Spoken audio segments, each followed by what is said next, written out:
क्योंकि सुधार इसलिए नहीं कहूँगा, आप ये देखिए, आपने पहले किसान बिल देखा होगा जी। जब किसानों के लिए बिल आया, सरकार को वापसी लेना पड़ा। क्यों लेना पड़ा? क्योंकि जब सरकार को ये बात समझ में आई कि किस तरीके से जिसके लिए हम कानून बना रहे हैं वो लोग खुश नहीं है, वो लोग इस बारे में मतलब खुश नहीं है, तो उसके लिए कानून क्या बनाना। दूसरी बात, जो वक्फ बोर्ड की आप बात कर रहे हैं, वक्फ बोर्ड के अंदर जितने भी तमाम लोग आज तमाम लोग जितने भी लोग इसके अंदर मतलब जूझ रहे हैं, खासतौर मुस्लिम कम्युनिटी के लोग, आज इसके अंदर जो है गैर मुस्लिम के अंदर एंट्री दे दी गई है। अब कल को भाजपा सरकार उसके अंदर किसी बाबा को, किसी मतलब जो है उसको मठ के मठाधीश को उसके अंदर एंट्री करा देगी। क्या कभी भाजपा ने ऐसा बिल बनाया कि जो अयोध्या का मंदिर है उसके अंदर भी जो है मतलब गैर हिंदुओं को एंट्री कराई जाए? वो लोग कौन है? अरे वो आधे तो वो लोग हैं जिनको टोपी पहना दी गई है, हो सकता है संघ के लोग ना हो, तो उन लोगों को जो है दिखाई जा रही है। तो ये कहीं ना कहीं जो है किसी के भी मामले पर मैं समझता हूँ सरकार ये अननेसेसरी मतलब गैर जरूरी चीजें जो है कर रही है। और ये तो मेरे को लगता है कि भाई आपको इजाजत है, संविधान सबके अधिकार देता है कि आप लोग किसी धर्म को माने, किस धर्म को पूजे, अपनी जमीन दे ना दे, आपका फंडामेंटल राइट है। तो सरकार तो फंडामेंटल राइट का वायलेंस कर रही है। आर्टिकल 29, आर्टिकल 30 इसीलिए संविधान के अंदर दिए गए हैं। तो ये कई कुल मिलाकर जो बात चल रही है वो भाजपा सरकार मुसलमानों को, जो गरीब मुसलमान है, जो ग्राउंड का मुसलमान है, उसको तमाम मीडिया वो बातें बता रही है जो सही नहीं है। उसको बताया जा रहा है कि ये गरीब मुसलमान हितकर भी लोग आज तक वक्फ की जमीनों को जो रेंट आ रहा है उसके लिए हॉस्पिटल नहीं खुले गए, उसके लिए ये नहीं, ये उनको दिखाया जा रहा ताकि वो मुसलमान जो है भाजपा के समर्थन में वोट कर सके। बिहार का इलेक्शन 2 दिनों से लगातार अगर आप टीवी मीडिया खबरें देख रहे हैं तो सबसे ज़्यादा भारत में जो खबर चल रही है वो है वक्फ बोर्ड। वक्फ बोर्ड जो है संशोधन विधेयक वो लोकसभा और राज्यसभा दोनों सदनों से पास हो चुका है। लोकसभा में जहां 282 जो वोट हैं वो समर्थन में पड़े हैं, वहीं 232 जो इंडिया गठबंधन का है वो विरोध में पड़ा है, और राज्यसभा में 128 और 95 मत जो है विरोध में पड़े हैं। और अब जो है ये राष्ट्रपति के पास भेजा जाएगा कानून बनाने को लेकर, और इस पर तमाम दल जो हैं इस पर अपनी अपनी राय रख रहे हैं। भारत के जो लोग हैं वो अपनी राय रख रहे हैं कि किस प्रकार से वक्फ पहले क्या था और अब क्या हुआ। और इसी मुद्दे पे बातचीत करने के लिए हमारे साथ हैं लाखन सिंह जी, जो कि राष्ट्रीय दलित फोरम के राष्ट्रीय महासचिव हैं। सर, सबसे पहले तो आपका स्वागत है नेशनल दस्तक पे। धन्यवाद आप सबका कि आप लगातार मुखर होकर अपनी बात को रखते हैं, उसके लिए मैं आपका धन्यवाद देता हूँ। तो ये जो वक्फ है, जो भू माफिया बोर्ड बना हुआ था, अब ऐसा कह रही है कि सरकार कही है कि भू माफिया बोर्ड है, भ्रष्टाचार है, किसी की ज़मीन हथिया लेती है, लगातार इस तरह के तर्क दिए गए। और उसके बाद ये भी कहा गया कि 2013 में जो संशोधन हुआ था पहले, जब वो यूपीए की सरकार थी, और उसमें जो संशोधन हुए थे उसमें बीजेपी भी शामिल थी, सर्वसम्मति से पास हुआ। लेकिन आज वो कहती है कि अगर ये 2013 में ये बिल पास नहीं होता, तीसरा संशोधन नहीं होता, तो हमें ये करने की ज़रूरत नहीं होती। कैसे देखते हैं आप इस सुधार को, इस बिल को जो अभी पास हुआ है? मैं सुधार तो नहीं कहूँगा, क्योंकि सुधार इसलिए नहीं कहूँगा, आप ये देखिए, आपने पहले किसान बिल देखा होगा जब किसानों के लिए बिल आया, सरकार को वापसी लेना पड़ा। क्यों लेना पड़ा? क्योंकि जब सरकार को ये बात समझ में आई कि किस तरीके से जिसके लिए हम कानून बना रहे हैं वो लोग खुश नहीं है, वो लोग इस बारे में मतलब खुश नहीं है, तो उसके लिए कानून क्या बनाना।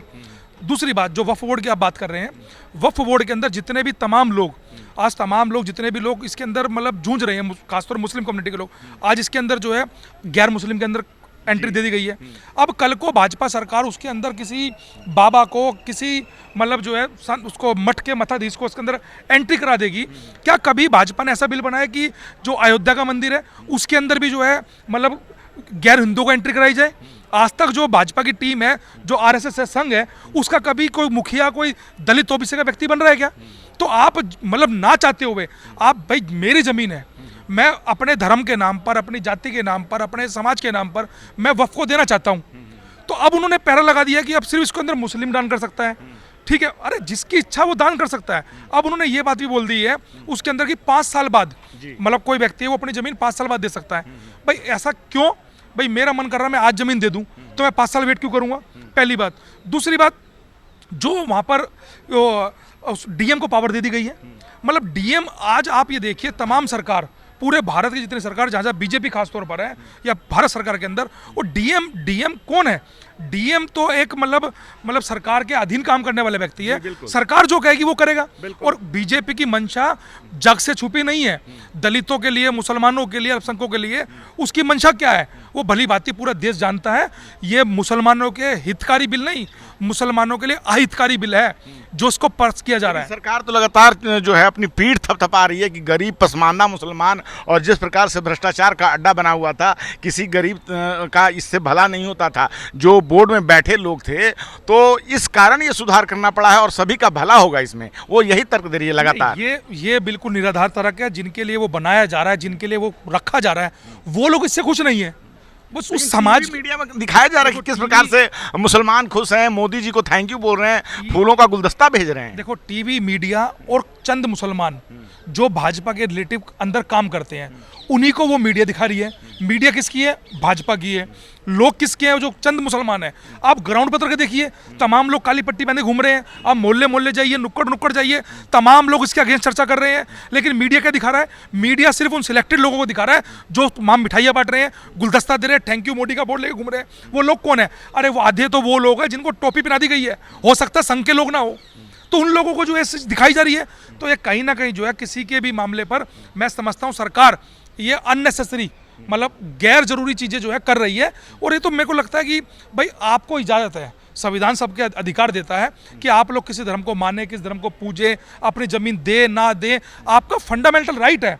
तो सरकार तो फंडामेंटल राइट का वायलेंस कर रही है। आर्टिकल 29, आर्टिकल 30 इसीलिए संविधान के अंदर दिए गए हैं। तो ये कई कुल मिला के जो बात चल रही है वो भाजपा सरकार मुसलमानों को, जो गरीब मुसलमान है, जो ग्राउंड का मुसलमान है, उसको तमाम मीडिया वो बातें बता रही है जो सही नहीं है।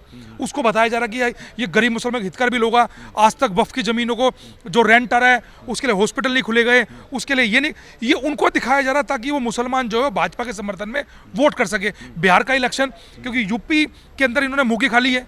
यूपी के अंदर आपने देखा कितना बड़ा प्रदेश था, वहाँ से हार के आए हैं। तो इनको लग रहा है कि बड़ा प्रदेश बिहार, जहाँ से इस देश के अंदर मतलब क्रांति चलती है, यूपी बिहार से पूरा नॉर्थ भारत और पूरा भारत क्रांति चलती है, उस क्रांति को रोकने के लिए कि कैसे रोका जाए, तो उन्होंने ये वक्फ बिड को मोहरा बना के पेश कर दिया है। मैं समझता हूं कि बिहार के मुसलमानों को ये समझना चाहिए, इस सरकार की चुपड़ी चौपड़ी बातों में नहीं आना चाहिए। क्या लगता है कि बीजेपी ने एक तीर से कई निशाने साध लिए हैं? जिस प्रकार से महाराष्ट्र में शिवसेना के साथ वो पिछले 25 साल से चल रही थी, लेकिन जैसे ही उनकी स्थिति मजबूत होती है वो शिवसेना से अलग होती है, शिवसेना को दो फाड़ कर देती है। और अब कहीं ना कहीं नीतीश कुमार की राजनीति में उन्होंने एक तरह से जो है एक ठप्पा लगा दिया कि वो आप सेकुलर नहीं हो, क्योंकि अब नीतीश कुमार की जो पार्टी है जेडीयू, उन्होंने भी समर्थन में बिल जो है इसका समर्थन किया है। देखिए, सरकार उनके समर्थन से बनी हुई है। सरकार जब समर्थन से बनी हुई है, उनको ये पता है कि बिहार का जो चुनाव है, बिहार का चुनाव बड़ा इंपॉर्टेंट चुनाव है।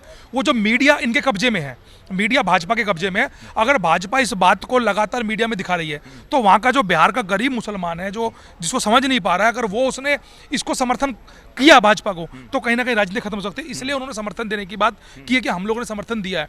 लेकिन ग्राउंड की रियलिटी जो मुसलमानों के हाथ आप देखिए ना, वहाँ जाके पता करेंगे, मोहल्ले में जाइए, बस्ती में जाइए, वो बिल्कुल डिफरेंट सोच रहा है। वो खुश नहीं है इस बिल से।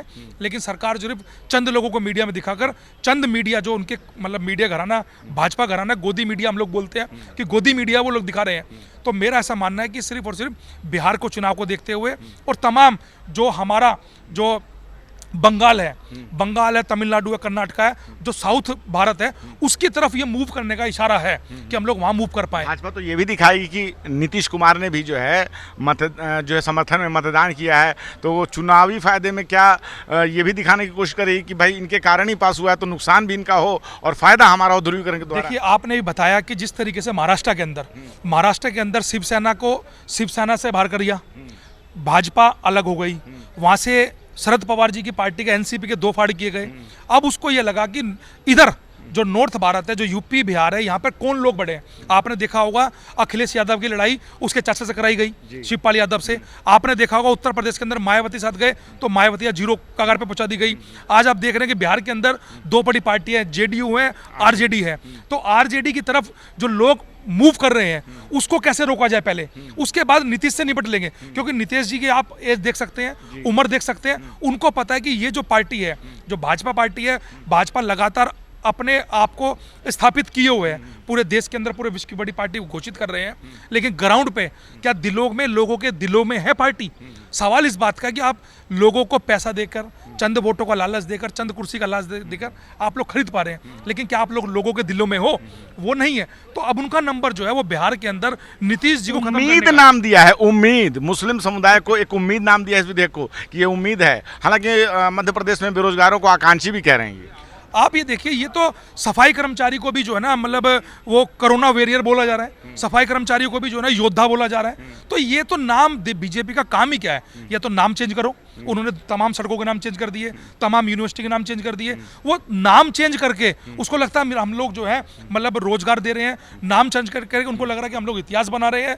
इतिहास ऐसे नहीं बनते हैं, इतिहास के लिए तो काम करना पड़ता है। आज वो तमाम मुद्दों से, आप जितने भी मुद्दे आप देख रहे हैं, चाहे वो अभी महंगाई का मुद्दा हो, रोजगार का मुद्दा हो, वो सारे मुद्दों से आप लोगों को ध्यान भटका दिया गया है। आज ध्यान कहाँ पर है? राणा सांगा पे लाके खड़ा कर दिया है। ध्यान कहाँ पर है? वक्फ बोर्ड पे लाके खड़ा कर दिया है।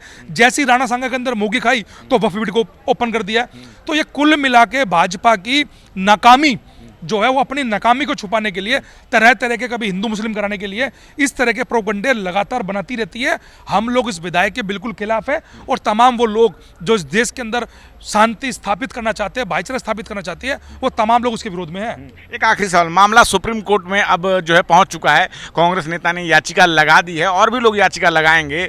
क्या लगता है जिस प्रकार से तमाम इंडिया गठबंधन और भी जो एक्टिविस्ट हैं वो कह रहे हैं कि ये धार्मिक आज़ादी का ये उल्लंघन है, जो आर्टिकल 25 से अनुच्छेद 25 से अनुच्छेद 30 तक का जो धार्मिक स्वतंत्रता की आज़ादी का जो अधिकार है उसका वायलेशन हुआ है, उसका हनन हो रहा है। ये बिल्कुल, मैंने पहले कहा, ये सच्चाई इसी बात में है कि आप ये देखिए भाई, किसी का राइट है, आप उस राइट के अंदर जबरदस्ती मूव कर रहे हैं, आप जबरदस्ती घुस रहे हैं। आप अयोध्या के अंदर जो राम मंदिर बना, उसके अंदर मुसलमानों को घुसाओ, उसके अंदर दलितों को घुसाओ, उसके अंदर सिखों को घुसाओ, तब तो हम समझेंगे कि आप जो है मतलब एक धर्मनिरपेक्ष की बात कर रहे हैं। लेकिन आप सिर्फ और सिर्फ वहाँ मुसलमानों को, पंजाब के अंदर सिखों को, उधर दलितों को, आप सबको तोड़ने का काम कर रहे हैं।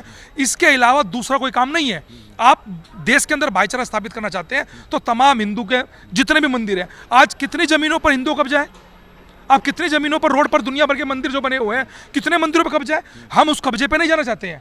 हम ये चाह रहे हैं जिसकी जो मंशा है, जिसकी जो इच्छा है, वो उसके अंदर काम करे, वो उसके अंदर दान दे या अपने पास रखे, जब मन करे जब दान दे, जब मन करे वो धर्म चेंज करे, जब मन करे वो कुछ भी करे। वो मुस्लिम हो, चाहे सिख हो, चाहे दलित हो, चाहे हिंदू हो, चाहे सिख हो, चाहे कोई भी हो, सबको राइट है। उस राइट को अगर आप वायलेंस करेंगे तो ये देश आज 2025 के अंदर, मैं आपको बता दूं, तमाम दलित, मुस्लिम, माइनॉरिटी के लोग, सब लोग जाग चुके हैं।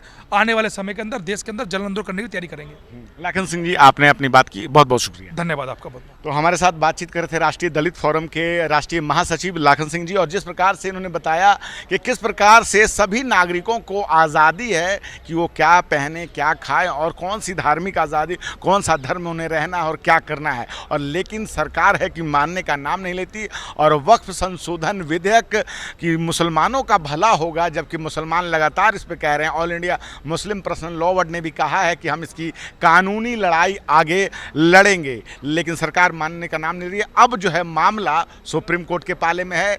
अब जो है याचिकाएं दाखिल होनी शुरू हो गई है कि ये कानून संवैधानिक रूप से सही है या गलत है। आप क्या सोचते हैं? अपनी राय में कमेंट में जरूर बताएं। मैं रंजय कुमार, कैमरामैन आशीष के साथ। नेशनल दस्तक की आपसे गुजारिश है कि अगर इसको बचाना चाहते हैं तो नेशनल दस्तक को सब्सक्राइब करने के लिए रेड कलर के सब्सक्राइब बटन को दबाएं, फिर बेल आइकन की घंटी दबाएं। नेशनल दस्तक को बचाने के लिए बहुत जरूरी है कि हर खबर को शेयर करें, लाइक करें, कमेंट जरूर करें।